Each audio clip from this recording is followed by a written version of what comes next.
La geopolítica es la disciplina que se ocupa de estudiar las interacciones políticas en el mundo. Las definiciones académicas no aportan demasiadas precisiones reales. Los conceptos varían de autor en autor y de época en época, y sus aportes deben ser repensados en la actualidad. Las teorías clásicas que nacen con Halford Mackinder apuntan a entender los mecanismos de funcionamiento entre las naciones y se apoyan en la idea geográfica de un heartland central en un área comprendida por las regiones principales de Asia y Europa y una región insular en permanente juego de presiones. Quien domine el heartland dominará el mundo, y esa batalla se libra en un cinturón que lo rodea, el Rimland. Pero, ¿cuánto aporta esto hoy a la realidad del juego internacional? Nicholas Spykman y George Kennan, de gran influencia en la política de contención estadounidense sobre la Unión Soviética, fueron influenciados por Mackinder, pero ya aparecen dudas sobre el determinismo de este. Si profundizamos la mirada, veremos que esa misma realidad actual se compone de muchos factores importantes que son determinantes en la geopolítica, pero las bases culturales y los intereses económicos son variables a considerar seriamente y no siempre coinciden con la geopolítica clásica.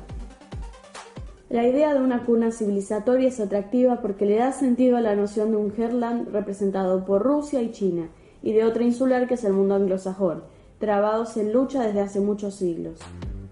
Pero cuando miramos la dinámica interna de las naciones, vemos que el centro de China no es igual a las zonas costeras o que en Rusia se apela a una visión euroasiática para intentar contener las diferencias internas entre pueblos muy diferentes entre sí. En el atlantismo anglosajón no es muy diferente. La América profunda poco tiene que ver con la costa este o la oeste. En el campo cultural encontramos particularidades de cada civilización. El imperio ruso o chino han organizado su poder en base a la tolerancia a las costumbres propias de los pueblos que lo integraban, mientras que el imperio británico sucedía lo contrario. La lógica era imponer su propia cultura arrasando las locales. Ambos son imperios, pero con características diferentes que aún se mantienen en la actualidad en su forma de sentir y pensar, y ayudan a entender los modelos socioeconómicos en pugna. Un factor clave es el económico y la lucha por los mercados, pero podemos también apreciar que algunas disputas nacionales que terminan en guerra fueron por motivos ideológicos, religiosos, raciales, sociales, etc. Esto guarda relación con lo geográfico y lo cultural antes descrito, pero no necesariamente se alinea de forma mecánica. Hoy vemos luchas de facciones dentro de Rusia por la visión económica entre liberales y eurasianistas, en Estados Unidos entre el trumpismo y el globalismo liberal, o en China entre los sectores de Hong Kong y el Partido Comunista Chino. Las alianzas entonces resultantes no son solo entre naciones, sino entre fracciones de naciones junto a otras naciones primariamente rivales, pero que enfrentan a un enemigo en común. Un ejemplo de ello es el acercamiento entre los Estados Unidos de Trump y la Rusia de Putin, que presentan coincidencias ante un enemigo globalista liberal financiero en ambos países. Un factor adicional a considerar es el poder sin base territorial que expresan las corporaciones financieras, que han crecido en las últimas décadas desplazando a los sectores productivos. Su visión del mundo es diametralmente opuesta a la conocida en materia de lucha entre naciones. Sus intereses se basan en estados débiles que pueden ser controlados por un poder supranacional que ellos mismos controlan indirectamente. Esto se refleja en luchas internas que se suman a las tradicionales internas ya descritas. La cuestión ideológica merece un párrafo aparte. Con gran protagonismo, al menos en lo formal en buena parte del siglo XX, hoy es algo distinto a lo conocido. La evolución de las formas de guerra ha sistematizado, profundizado y mejorado técnicas de acción psicológica sobre las masas.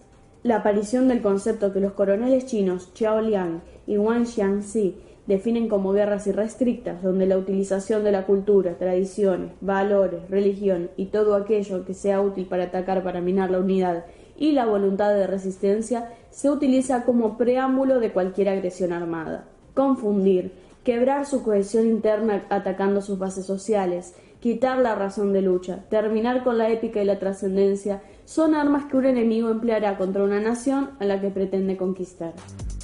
La conquista no siempre es a través de un cambio de gobierno. La doctrina Rumsfeld-Zebrowski, que nace a partir del 11S en Estados Unidos, cambia la idea de sustitución de un gobierno en un estado por la disolución de ese mismo estado a fines de controlar el territorio más fácilmente.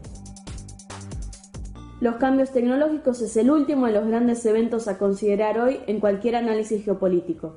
Los nuevos materiales, la mecatrónica y la inteligencia artificial están cambiando rápidamente el mundo que conocemos. Las grandes masas de operarios necesarios para la producción ya son reemplazados en forma masiva por la automatización de los procesos en todos los sectores y serán innecesarios en un par de décadas. La estructura productiva y social cambiará radicalmente. La apropiación de la plusvalía del trabajador desaparece y la tecnología es la generadora de la misma. Por lo tanto, no habrá necesidad de explotar trabajadores, pero eso generará enormes bolsones de desocupados como consecuencia de la merma de trabajadores utilizados. Sin empleo no hay consumidores y sin consumidores no hay capitalismo como hoy lo conocemos. En un mundo estresado con recursos naturales finitos y alta contaminación, la combinación de estos factores hace que se promuevan activamente políticas para disminuir la población. Ted Turner, el dueño de la cadena CNN, dijo en una entrevista hace años que el número ideal de habitantes en el mundo debía ser de 250 a 300 millones, cifra que estiró ante las críticas a unos 2.000 millones de habitantes.